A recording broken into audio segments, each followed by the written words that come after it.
Black men with children by the snow bunny, I need you to listen up. Black men who have children with the snow bunnies, I want you to listen up. Because some of you brothers are so weak and pathetic. Some of you brothers with mixed race African babies with snow bunnies, you are so weak and pathetic that you are letting the snow bunny mother of your black child, you are letting the snow bunny mother of your black child destroy the racial identity and self-esteem of your African children right before your eyes, because you have no backbone. You have no backbone. You have no backbone. See, let me say this before I get into the topic. It's not about dating. It's about the children today. It's not about the snow bunny relationship right now. It's about the product. We're talking about the children, my little mixed race African brothers and sisters who I consider to be equal and as African as anybody else. My mixed race African brothers and sisters, I'm talking about the children who I consider to be equal and as African as anyone else. My mother and father, as my father always described, they fell in love. They had me, and then she had to leave. And she had to leave because, one, my father was married. Two, my mother's family found out she was dating a black man, and they said it's him or us. And this was before they knew anything about her pregnancy. So you had found your birth mother. Mm-hmm. You located her. How did it go? It went, well, she agreed to meet with me for an hour. Again, no one on that side of the family knows I exist. Really? They, to this day, do not know. She said, I'm proud of you. Your grandmother, my big mama, raised a lovely young woman. And I know that you wouldn't be the woman you are today, right, if I had raised you. So for those of you that don't know this part of my story, I'm going to fill you in. I was given up for adoption when I was 6 months old by a Caucasian woman. And yeah, she was dating black men. And they found out about it and they were all too unhappy.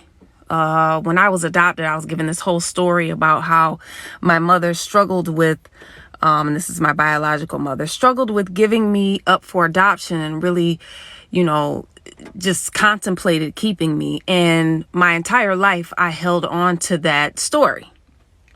Well, come to find out, she did not contemplate keeping me. As a matter of fact, they waited 6 months to see if I darkened up. And apparently my very African American features came, shining through, and they were not able to keep me. So I relate so much to this story because let me tell you, there's one thing to be given up for adoption. And there's another thing to find out that one of the main reasons you were given up for adoption is because you were black.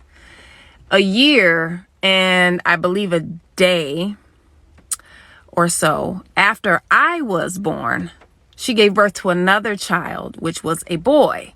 And she gave that child up for adoption as well, who was also half black. So let me tell you, especially the 70s and 80s are filled with adoptees, biracial adoptees, that, women went out and had relationships. I guess some of them maybe were in love, some of them weren't, but had relationships with black men. But they weren't able to keep the baby. So not only did that child have to grow up with the understanding that they were adopted, but they also had to grow up with the knowledge that their identity was going to be a struggle. So they kind of were left hanging in that respect. So I identify with this woman's story. I identify with this woman's experience. Although my adoptive family, that was a whole different struggle. Whole different struggle. I'm gonna need y'all white parents of biracial kids to listen in real quick. I'm gonna give you fair warning, this might be an uncomfortable conversation, but it's necessary. A lot of y'all's kids have complexes and identity issues, and it's not because they have a white parent.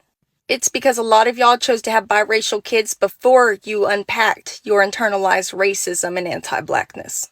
It's because a lot of y'all have biracial children without learning enough about the black experience to guide your child through a black experience, to guide them through a world that is inherently anti-black. Cutting off your racist family members is not all it takes to raise a biracial kid. In fact, that doesn't even come close to the bare minimum. You can have the best intentions for your children while still causing them collective harm. And I first noticed this when my daughter was an infant and I started joining Facebook groups for parents of biracial kids. These white moms would have the best intentions, yet end up on Facebook crying about how their child was saying they didn't want to be black and they hated being black.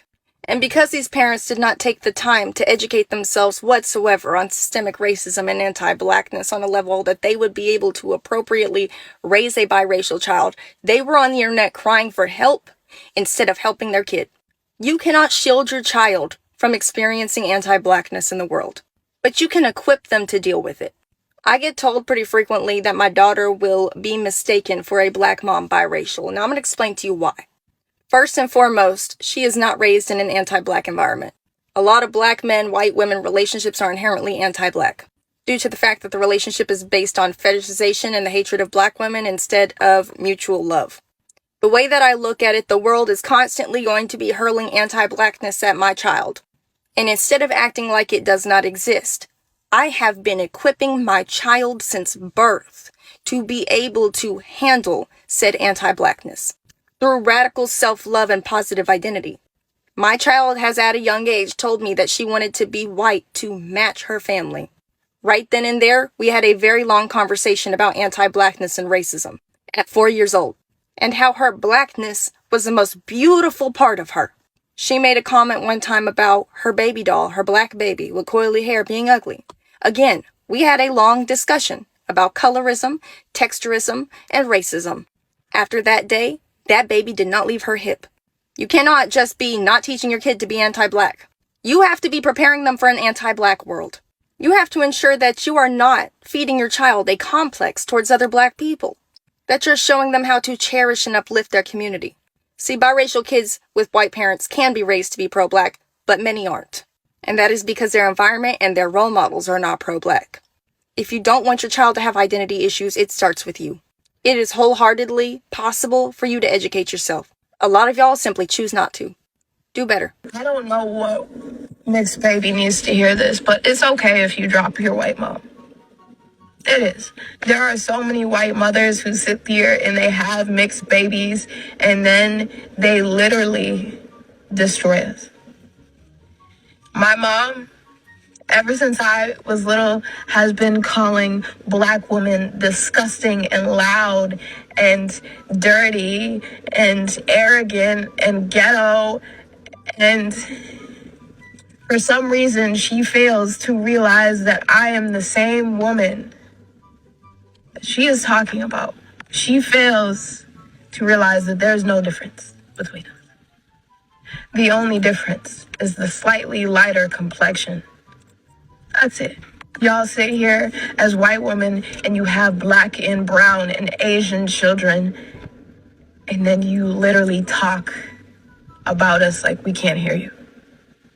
You talk about how we're disgusting and how we leech off the government and how we're not even from America and how we don't even need to have protests for things because everyone's created equal in the first place, but then you date white supremacists and bring them into our own houses. And you expect us to be comfortable. You expect us to be comfortable with your husbands that wear Trump hats. You expect us to be happy and accepting that you want to go out for shots of tequila and make fun of every man in the room and say, I bet his name is Juan. I don't find that funny. I don't find the joke in that. To make fun of everybody's race except your kid because you, for some reason, have the capacity to think that they're different, to think that they are you, when they have never been a part of you in the first place.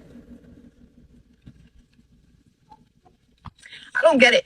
I don't get how y'all can pretend that your kids don't hear you. and then be absolutely baffled when they finally do. And they finally don't want to be around you. So for the kids that have grown up in environments in the exact same that I have, I don't care if you're afraid of not having parents. I'm afraid of having a parent that can't even see who I am when I'm looking them right in the face. And the fact that I don't even have a parent that knows who I am, it's pretty much like having none anyways.